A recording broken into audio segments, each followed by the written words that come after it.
Remember how much your first server cost? You said you were... Oh yeah, no, $85. $85. Yeah, no, and I remember that because that was the gating factor for us launching new schools. I mean, we had this philosophy from the very beginning that we didn't want to be this project. It wasn't even a company at the very beginning, but we didn't want to be burning a lot of money, right? We weren't planning on raising a lot of money. We didn't want to be one of these things that raised a bunch of money and was losing a bunch of money and then decided that we'd somehow pull it through at the end. And so $85 for the first server, put ads on the site. And the ads at the beginning were, we just were running some kind of ad network, and they Do you remember what the first ad was?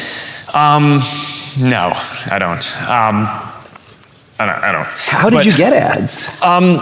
This was Eduardo's job early on. He was your ad sales guy. Yeah, he basically, he was responsible for making sure that we had enough money to keep things running in the beginning. And but basically, I mean, so server was $85, and Dustin and I basically worked on kind of efficiency and making sure that we can fit more schools onto each server, and Eduardo worked on selling more ads or making a deal so that we can get an ad network, so that way we can make more money. But then whenever we had more money, we rented another $85 a month server, and we kind of went from there. And I don't know, it's just an interesting way of scaling. So you never spent money you didn't have in the beginning?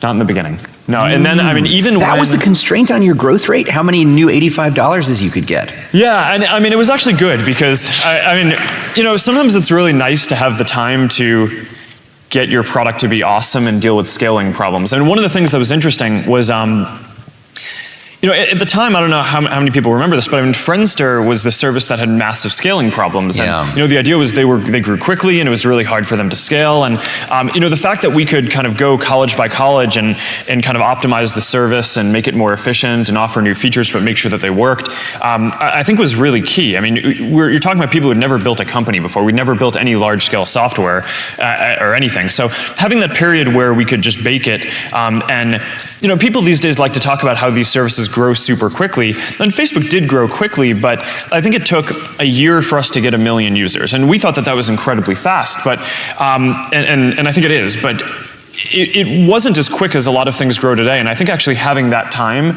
to bake it was really valuable for us.